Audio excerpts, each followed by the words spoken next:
Welcome to the Hubscale Podcast, Jeffrey. It's amazing to have you on. So today we're going to be covering some pretty great topics from AI in the workspace, the current state of the industry, some genuinely very strong and then actionable takeaways for go-to-market individuals as well that they can listen to and actually like action in their everyday. So you're currently the head of AI transformation for Dynamo AI. And I think for anyone that's going to be tuning in for the first time and wants to know a little bit about who you are, would you mind introducing yourself? Yeah, Sophie, first of all, thank you so much for having me on the show. Thrilled to be here. And, if we're going to talk about like my path in terms of how I got here at Dynamo, I tell you first that like, it wouldn't make much sense. In high school, I started a business and ran a Derek Jeter baseball card arbitrage on eBay. That's how I was able to save and purchase, my first car, a 1991 300ZX twin turbo. And Right. in college, I studied economics. I went to law school. Yeah. While I was there, I interned for the New York Knicks in basketball in basketball operations. Um, I started a sports agency. I practiced law, and then I learned enterprise sales working for a tech broker called Blackwood, Mm. focused on cybersecurity and analytics. And today, as you mentioned, I lead go-to-market for an AI governance and cybersecurity company called Dynamo. And as I was reflecting on this, these aren't small pivots; they're completely different worlds. But looking back in time, I'd say these weren't totally random jumps. I was following, my passion, Mm. uh, curiosity, opportunity to grow, and where I felt I could make the most impact. And, early in your career, sometimes you think you need to go in a straight line. And in reality, the best opportunities come from being willing to try something new, even if it's not part of your original plan and it might feel like a detour. But here's the part that's most important to highlight, I'd say, is that while I was pivoting industries, I wasn't completely starting over. I Mm. was doubling down on one core skill, and that's revenue generation and Yeah. sales. Selling, we're both in this world of selling, right? Selling is the common thread in everything. You're either selling a product or a service. Mm. Top lawyers make money by bringing in clients to provide legal services. Sports agents make money through landing athletes to represent. Mm. Recruiters are earning income by satisfying the piece of the puzzle, connecting employers to employees. But you've Yeah. got to land the business from the employers. And AI and cybersecurity companies grow by selling software. And I've been generating revenue and selling for, over 20 years. So while the industries I served have changed, my skills grew and compounded over time. And that's where real leverage comes from. It's becoming, I'd say, exceptional in a niche that really matters, because when you combine adaptability with deep expertise, you're not just starting from scratch each time. You're applying this unfair advantage that you've built for yourself in a new space. So for me, the important lesson and advice that I give to others that reach out to me is, stay curious enough to iterate on your approach and even sometimes pivot when you need to, but also stay disciplined enough to master something valuable. And if you do that right, that combination will really accelerate your career and your earning potential. Mm. And you've got your own podcast, right? So no pressure here on top of it all.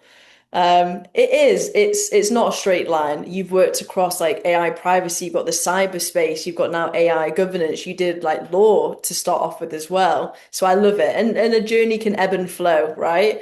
But within that journey, especially people that are listening that also don't have this linear path that you've also embarked on different things as well. What have been the key wins? What have been the biggest learnings?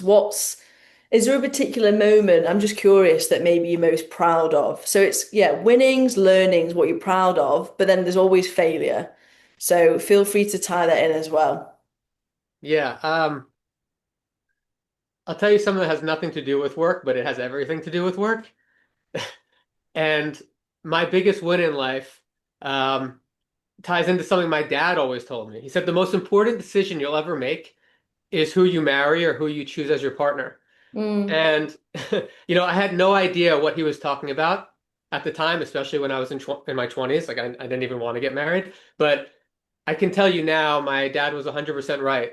Um, when I was younger, I thought, I don't want someone to hold me back. I was just totally focused on going to law school, Mm, working in sports, my career. I never cared about getting married. But what I didn't know is that if you choose the right partner at the right time, it can really accelerate your career and mm. help you reach your potential. And that's something that I just couldn't comprehend when I was younger. And I could tell you now, like my wife Joanne, she's the CEO of our home and our lives. And she gave up a successful career, incredible booming career in fashion after our first child was born. And because of that, I get to go all in at work, knowing everything that matters most is taken care of. And this was no small sacrifice on her part. She's incredibly talented.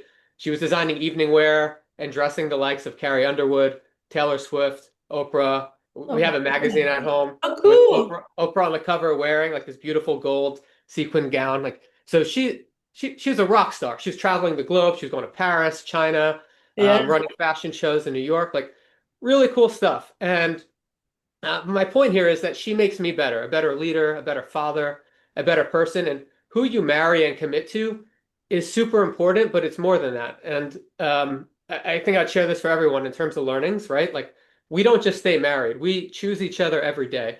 We Mm. do these regular, call them first of the month dates, but you don't have to go out. Sometimes it's just us staying home, and just talking about things. Sometimes we go out to dinner and talk about this, but the purpose is to stay aligned on personal and family goals.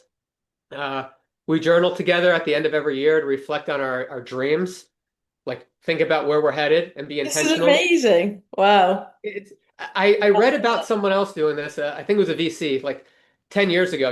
We Mm, started this back in like 2012, like this process of journaling, and it's been great because now we can follow and see how have we grown over the years. But it helps us be really intentional about personal goals, work goals, family goals, anything that we have. mm. Um, we recite our vows every year on our anniversary, and that keeps us aligned. And although the words are the same, they mean something new each Yeah. year as we continue to evolve as a family and grow as individuals. And I think a lot of people chase success and forget that the foundation they create Mm. determines how far they can go. And mine is rock solid because of her. So I'd say my biggest win in life has to be going all in and partnering with Joanne.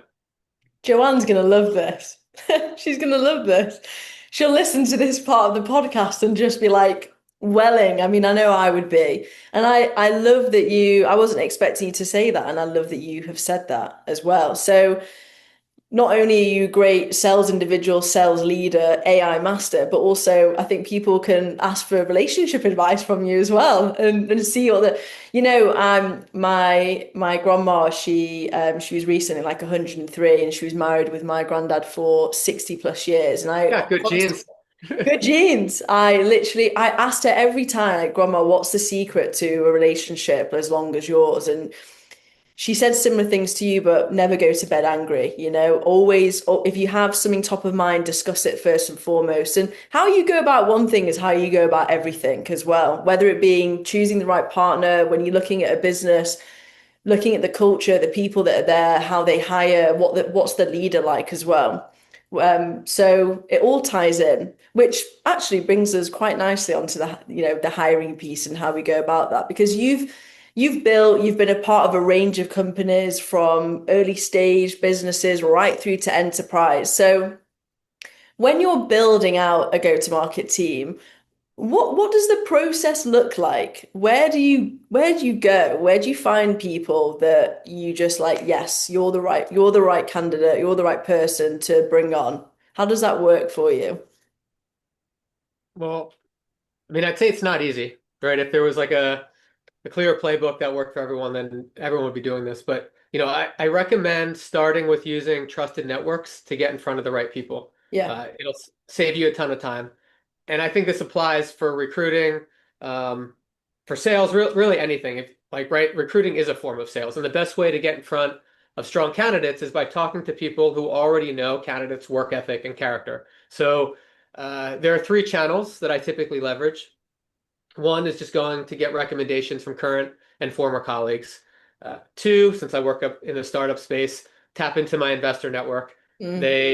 They they work with lots of other startups and companies that have grown, and they know lots of people who might be looking for work or looking to make a switch, and they trust them and know them well. And the third are partners and recruiting firms like Hubscale, right? So people through these three channels are more likely to be happy, they're more likely to succeed. There's this pre-built trust. Plus, it's just way fancy, it's way faster and less Yeah. expensive than recruiting on your own. And I'll highlight that, a bad hire has direct financial costs that are obvious, like what you actually pay them, but it can also slow down productivity, become a drain on your staff. It's also terrible for morale, right? Like high performers Yeah. often look to leave when they have to pick up the slack for bad hires or when others quit, which creates a negative cycle. And Yeah. then poor reviews on sites like Glassdoor can impact, your employer brand and make it difficult to attract top talent later. So I think it's best to get these things up front. So Mm.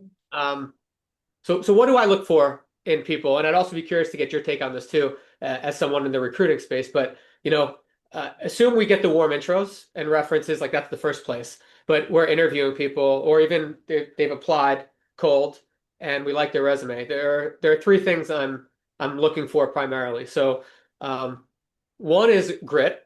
Mm. The people who consistently win are the ones who don't break when things get hard, right? And Hmm. like, I think, what does this look like in a top sales performer, right? They have relentless follow through. An average AE maybe would just say something like, "Hey, the prospect went dark," and then they give up. But a gritty AE is going to change things up. They're going to figure out how to get other stakeholders involved. They have this like creative persistence that I look for.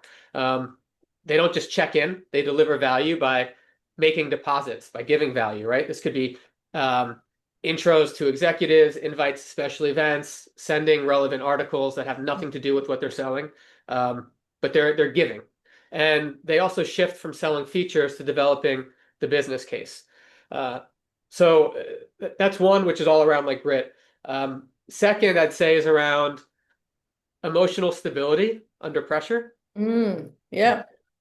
And, through all the ups and downs, especially in sales and work in general, but I think sales like is like a roller coaster. You need someone who's going to stay steady and hold the course. So don't hire people who are likely to get down or quit when things get tough. Yeah. Hire people who are going to take ownership, who are going to fix things that are wrong and like turn things around. And the third piece, Sophie, is around discipline. Mm. I want someone that runs a structured process, but can adapt fluidly by thinking really critically and adjusting on the fly based on their real life scenarios. And I'll tell you what, like consistency always beats intensity, and a lot of salespeople are intense. But you think about like people think success comes from big moments. They hear about someone winning a gold medal in the Olympics or a huge company exit. Mm. But success comes from what you do consistently. It's those big moments, those are just milestones. It's the things you do every day, every week, every year, Mm. over and over and over again. That's what makes the big difference. And, if I think about the annual reflections that my wife and I have, right, where we do our goals, we review our ambitions, the regular first of the month dates that keep us on track. We've been doing that since we got engaged back in 2012. And that consistency is what led us to paying off our student debt and buying multiple homes and renovating and building our dream kitchen. It helps, me show up as a good father and partner. And these same principles apply to business and sales too, right? Mm. Discipline with prospecting, setting aside time to do this consistently every week, no matter what. Follow-ups. You can't just reach out to someone once or twice and call it a day. You Yeah. need to show up over and over and over again. And you know this. Sometimes people don't reply because they're busy or they Mm. have things going on. It's not personal, but you have to stay the course. And the same thing holds true with, building pipeline and execution, creating joint action plans and getting to closure. You need to build systems that force consistency. Hmm. And you and I were talking about this before the show. Like, this is the same reason you see people show up to the gym in like January. They make a New Year's resolution, they join the gym, they show up for a few weeks, and then they're gone. You don't see them again. And the people you see in February, March, and April are the same people you likely see all year. They have a system. They have scheduled workout days. Like Monday might be for push, Wednesday for pull, Yeah. Friday for legs, repeat. Sounds So familiar. Yeah. yeah, you know the drill. So my point here is that like motivation will fade, Mm, but systems don't. So whether it's at work and you're trying to hit your KPIs or a goal to, gain muscle and lose weight, or even to maintain strong personal relationships, yeah. systems eliminate decision fatigue and make it more likely for you to be successful, to keep you on Yes. track. So if you want to be successful, I'd say find or create systems that work for you and help you stay disciplined. And that's obviously a key thing that I'm looking for when I'm hiring. Amazing. Yeah, I mean that as a portion is just like excellent. One of the values that we have at Hubscale is whatever you do, be the best at whatever you do. It could be anything, how you write something, how you reply to something, how you might reject something, how everything that you do have the intention of I want to be the best at this particular thing. And I mean, what you said is absolutely perfect. A couple of things that I would add that I really resonated in is, especially because I'm hiring for smaller startups and scale-ups as well, is you want that butterfly in the chaos, butterfly in the earthquake, when all is like chaotic around them, can they hold themselves with finesse and stability? And it's someone that likes to mold the clay, that's meticulous with their process, that is a fixer but is humble as well and has a good vibe. I kind of low key like people with a bit of a chip on their shoulder. They've got a point to prove, I know that I did when I was younger in my career, and that got me to a certain extent, certain point, but then you need something else to fuel you as well. And ultimately, it's having the right principles and the right values and trying to be the best at whatever you do. But I will say these traits they're hard to screen for, right, in an interview because salespeople in particular, they've got a great chat. They know exactly what to say, how to answer a question well. How do you know, Jeffrey, that they have those qualities?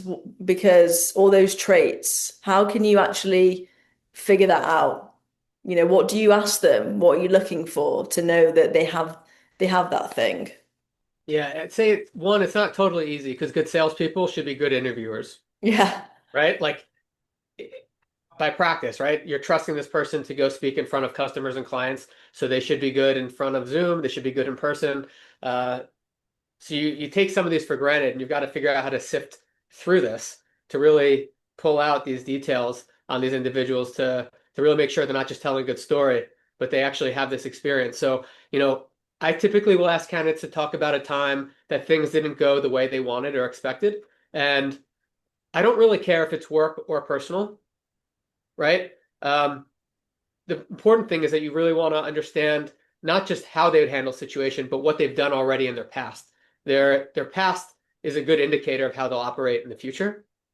And if you asked me this same type of question, um, I'd probably talk about how before I had kids, I got really into calisthenics, and I pushed myself to the point where I could do over 1,500 pull-ups in a single day. Wow. And it became a point of pride for me. It was like training for a marathon, but I was training for a pull-up marathon, if you will. And Yeah. like that's what consistency and discipline can build over time. But then out of nowhere, I tore my pec and shoulder, and not in the gym. It was just a freak accident doing water sports with friends in upstate New York. But that set me back hard, and especially like for both of us, people that like to exercise and um, be physical, Mm, that could also be difficult to deal with, like because it disrupts your whole operating the way that I operate, going to the gym every morning, right? People can get upset or depressed about that. I spent over 6 months rehabbing and physical therapy. I didn't get surgery. It didn't heal perfectly.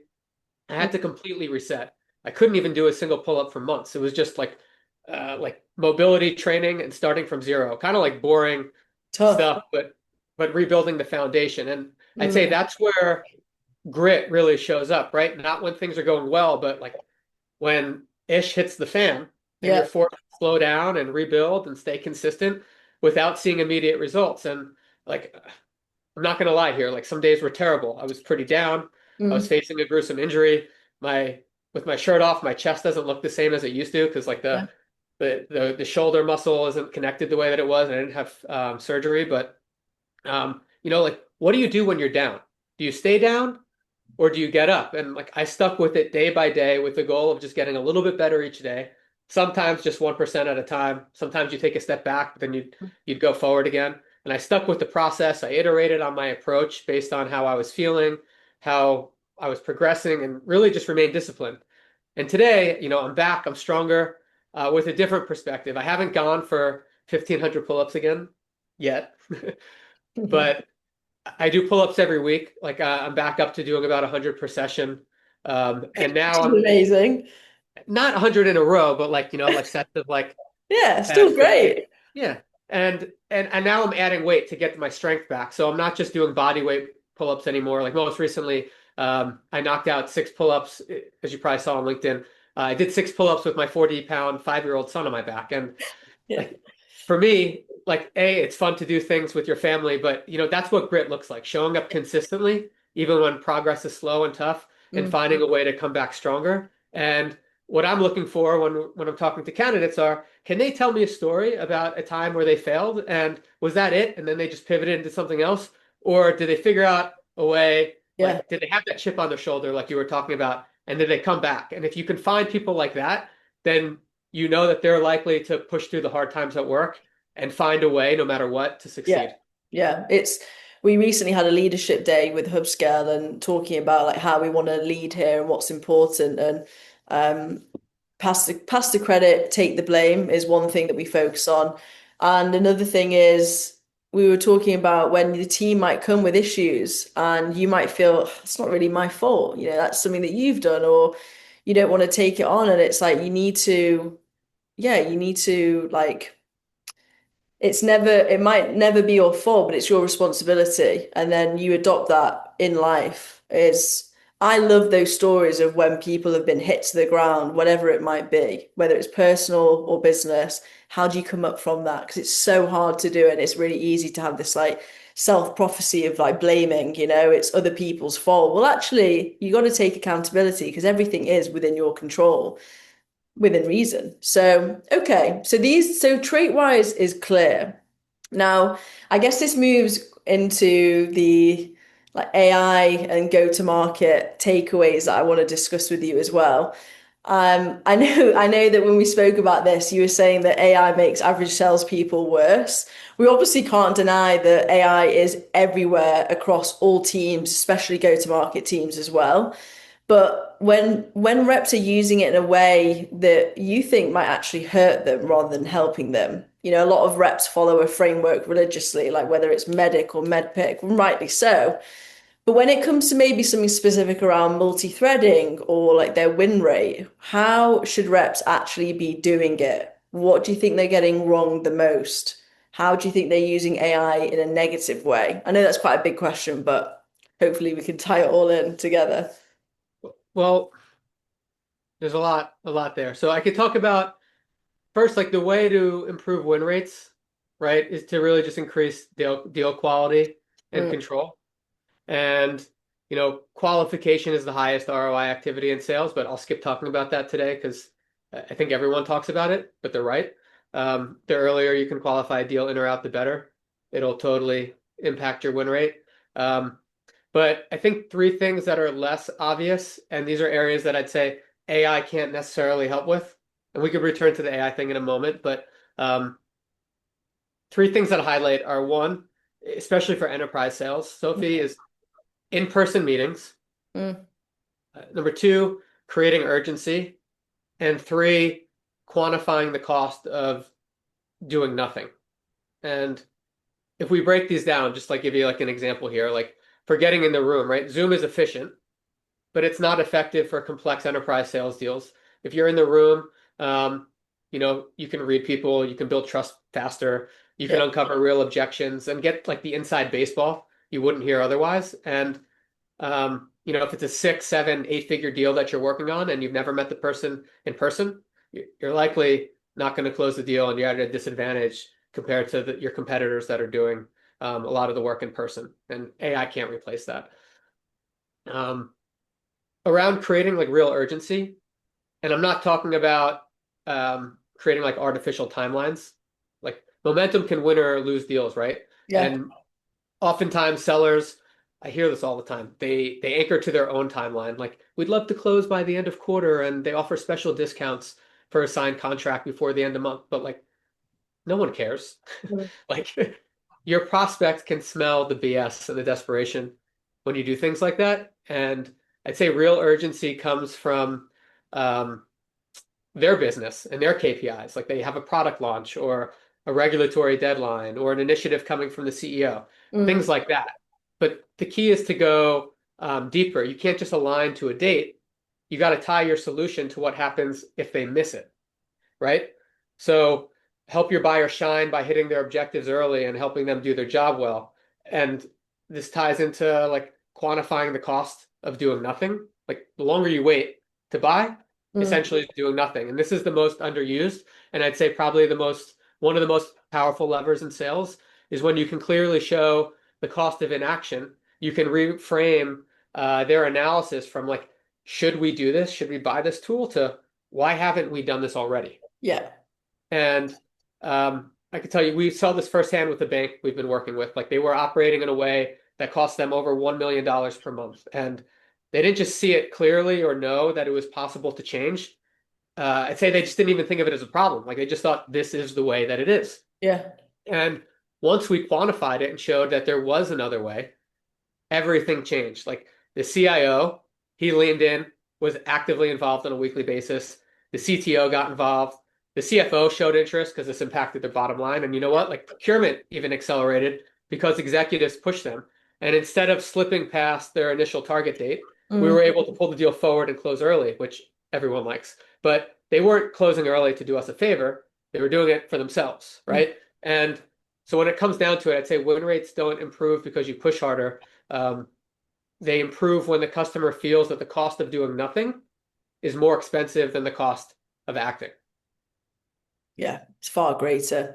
But it's like decision criteria, isn't it?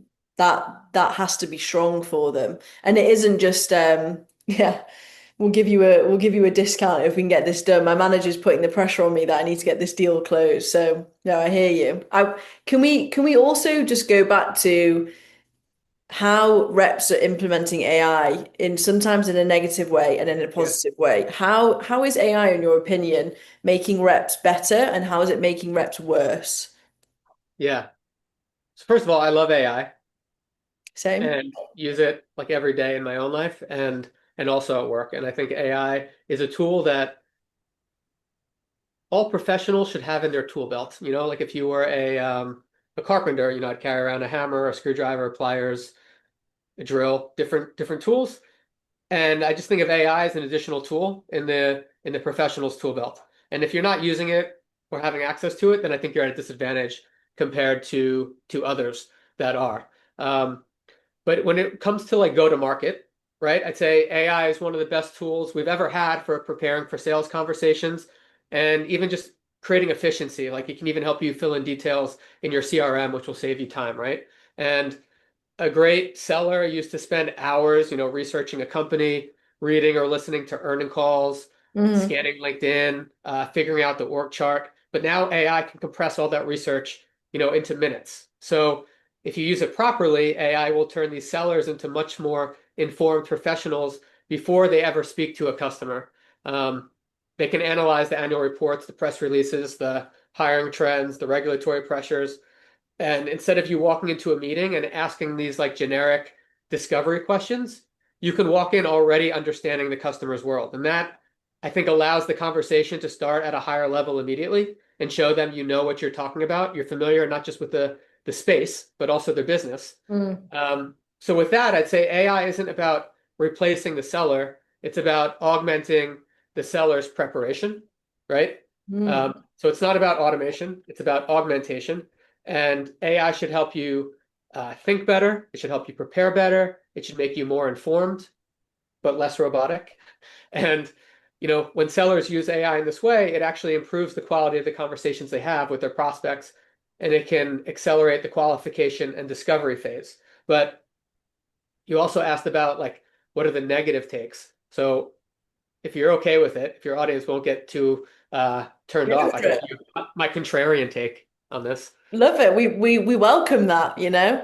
It's not about playing safe, it's about being honest, you know, about it. So let's go for it. Okay, so like you said before, I think AI makes average salespeople worse. And what do I mean by this? So everyone says AI will make salespeople more productive, and I just gave a few examples of how it can make you more productive and efficient. But in reality, I think it can also be the opposite. And when everyone is using the same tools to write the same outreach emails, everything starts to sound very similar or even identical. And I think, like, ironically, the way to stand out in the AI era is to be more human. Mm, And when we talk about like being productive in sales, like I'm saying it would help you be more productive, but what does productive mean in sales? It's not about sending the most emails or making the most phone calls or setting the most meetings or even like generating the most pipeline. yeah. The one thing in sales that matters is revenue. And um, I think sales strategies evolve similar to the way sports do. Like you made an analogy before, and it reminded me of Tom Brady, the quarterback, the GOAT. He was always dishing out credit to his teammates and then taking responsibility when Yeah. things went wrong. Which is another good sports like reference. But given my background in basketball, I can talk about the Golden State Warriors basketball team. So everyone knows like Steph Curry, Hmm. the amazing three-point shooter. And the Warriors changed the way that basketball was played. They leaned into three-point shooting way before everyone else. And for years, they had an unfair advantage. They won, I think, 4 championships over like a 9 or 10 year span. Mm, And they changed the game. So what happened when they changed the game?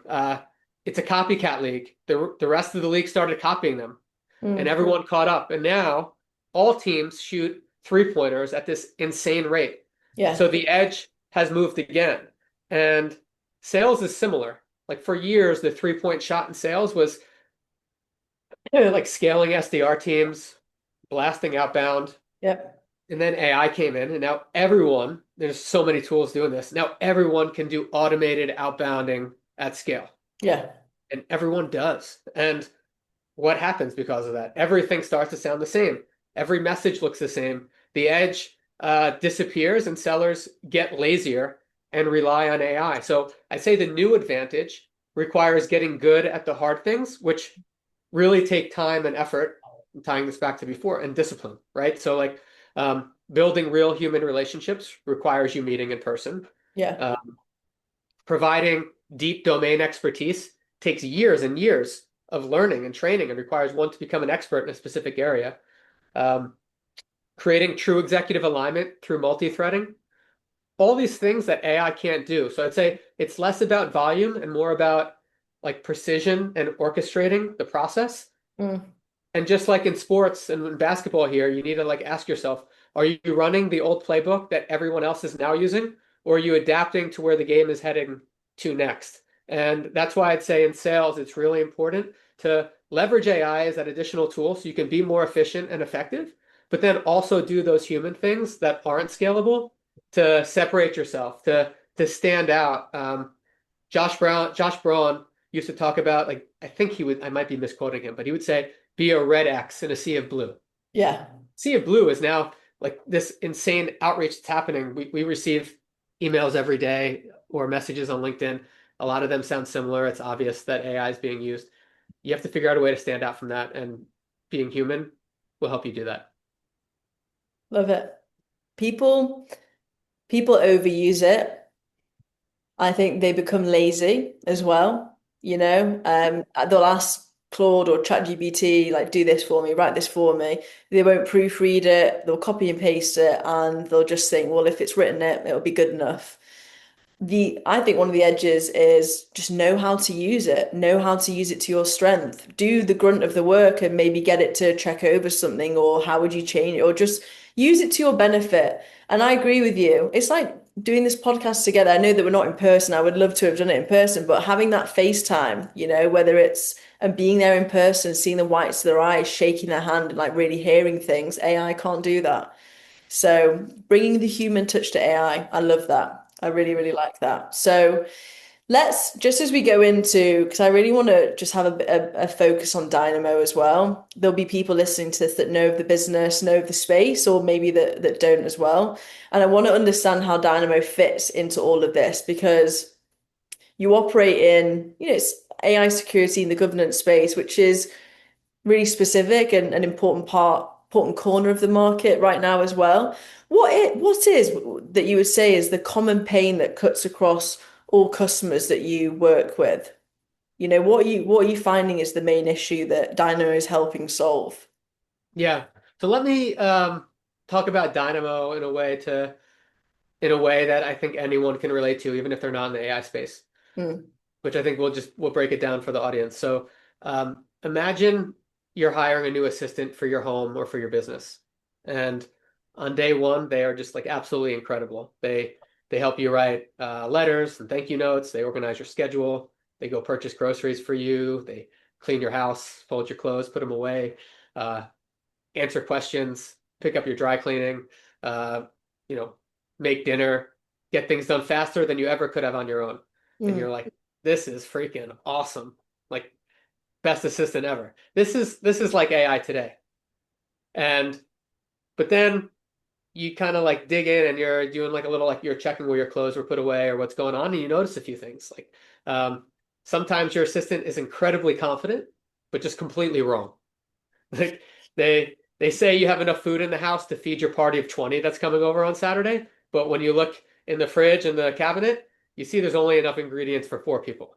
yeah. Or sometimes they share information they shouldn't. Like, you get this amazing news from your cousin that she's 10 weeks pregnant, and your cousin tells you, but it's like, hey, I'm just telling you, but don't tell anyone yet. She wants to share this news as her own, and she wants to wait until she's in her second trimester. It's her news to share. But then, on Saturday at the party, your assistant tells everyone who comes. She makes a toast to that person.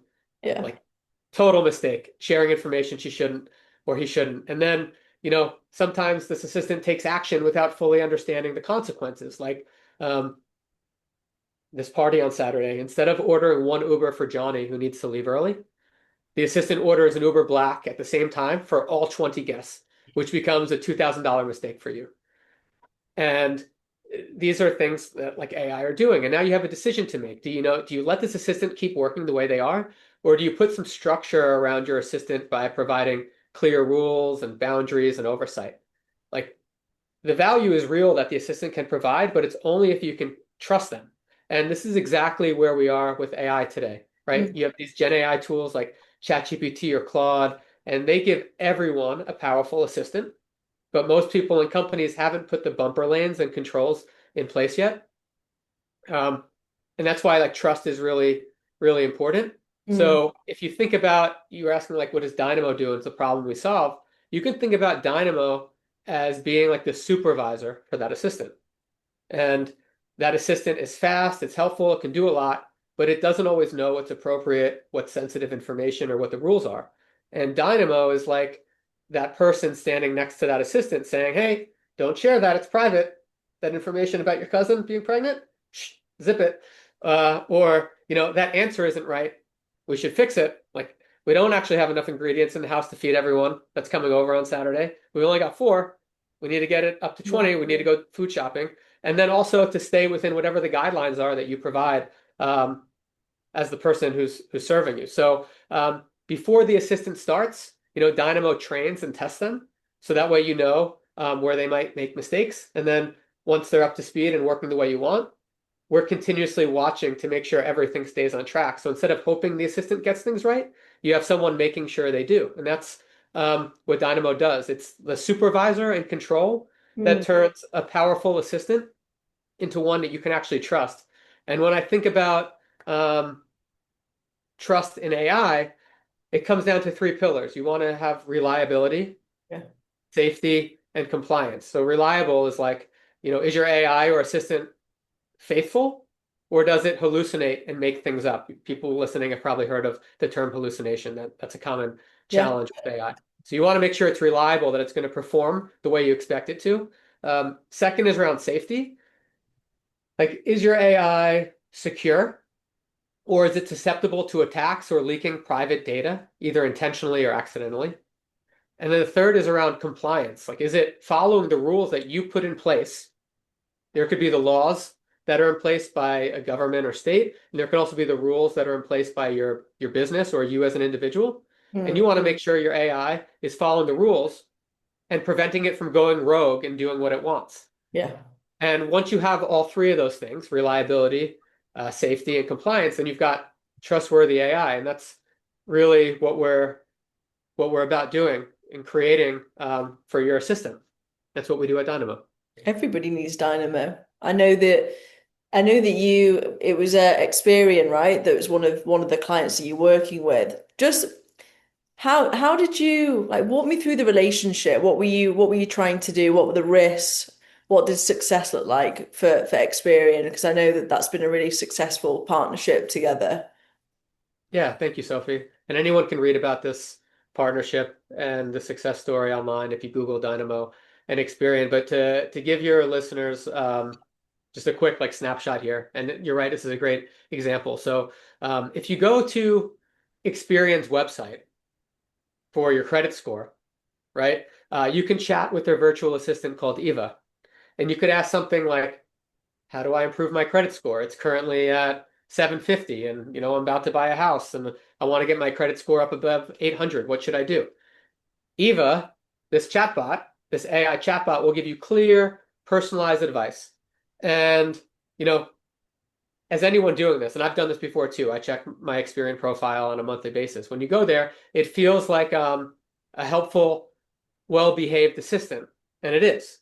But what you don't see is what's happening like underneath the hood or behind the scenes, and that's because it's not giving you generic information. They're giving you like sensitive financial context, but the stakes are really high for Experian since it's in the financial space, and Mm, there's regulations obviously impacting the financial sector. You don't want your assistant, and specifically Experian doesn't want their assistant to give the wrong financial guidance. They don't want them to expose sensitive data or yeah. answering questions it just shouldn't respond to in general. And that's where Dynamo comes in for Experian. Dynamo acts as the control layer behind the scenes, kind of like that supervisor we were talking about before. Mm, It sits between the user and the AI. And if you go to the Experian website and chat with Eva, you never see that Dynamo's there. You have no idea. But Dynamo's watching every interaction, enforcing their rules, and making sure the assistant stays within the boundaries that Experian set. So before Eva ever went live, Experian used Dynamo to stress test it and understand, where it could break. Is it secure? Might it say something that it shouldn't? Can it mhm. leak data?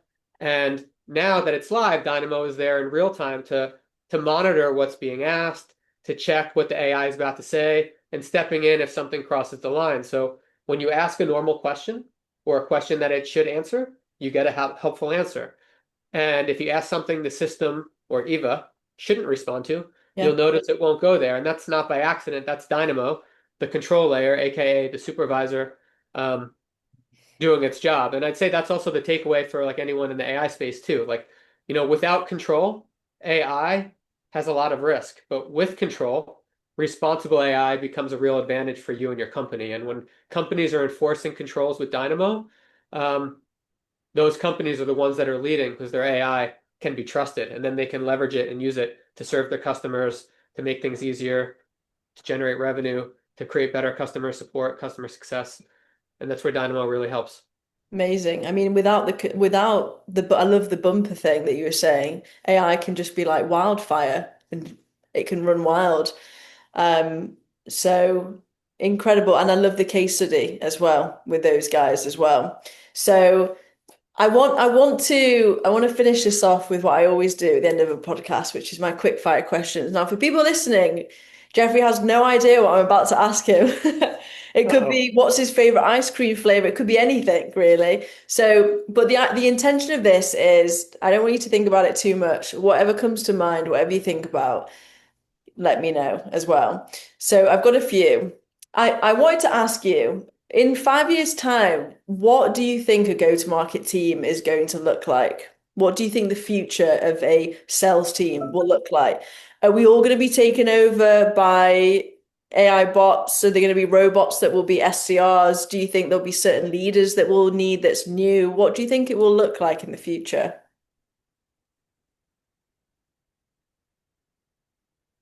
I think the answer depends on if we're talking about product-led growth or sales-led growth. So I'll assume here we're talking about enterprise sales, and we're Yeah. talking about high stakes, high revenue, six, seven, eight-figure deals in the cybersecurity space. Um, I think the teams look very similar, but the surface or attack area is what's changing. And what I mean by that is it's hard to predict where AI is going to be 5 years from now. Like right now, we're talking about chatbots and protecting them and keeping them in bounds. And you've probably heard of AI agents and Hmm. agentic workflows. That's the idea of AI working with AI. Imagine instead of having one of those assistants, you have 50 of those assistants running at the same time, and those 50 assistants can communicate with each other, share information, and take action. And imagine like I'm about to fly to Florida to go meet with a customer, but imagine that my AI assistant is able to see that's in my calendar, then book the travel and go to united.com and book the flight. That Yeah. could be very helpful, or that could also create a major dilemma and issue for me in terms of the flight that it books or what it's susceptible in terms of attacks. And I think the attack surface is really what grows. So the AI governance becomes much more challenging, and cybersecurity in general becomes much more challenging. So there's a new area and space to protect. In terms of the way the teams look, I wouldn't be surprised if SDR teams shrink. So I'm Mm. talking about the inside sales, because there is a lot that's being automated by AI. But as I mentioned before, it just creates more noise. So I don't think that it's necessarily all going to be automated. I think there's just ways to augment it, and individuals can be much more productive and do the amount of work that multiple people could do. Like sometimes you hear, oh, AI can 10x you. I don't know what it'll be for those Mm. people. So I don't think that they're all getting replaced. I think people will be much more productive. But I think then it also makes the really strong sellers even more valuable. Yeah. And I don't think we're going to lose enterprise sellers.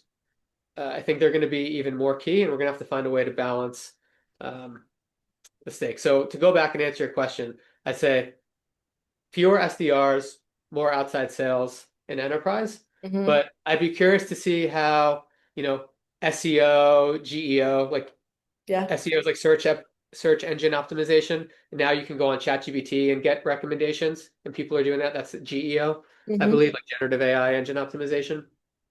I think a lot like the research is becoming easier for buyers, not just sellers. So they can do more work up front in terms of learning about products, which in theory can hopefully shrink sales cycles, but you need to be able to put the information out there and give people the self-help. The key is to get the self-help that they need and want to do Mm. that. But I'd also be curious to get your take on that too. I know I'm on the hot seat here, but you're in this recruiting space. You work with a lot of folks in AI and Yeah. sales. What's your take? Yeah.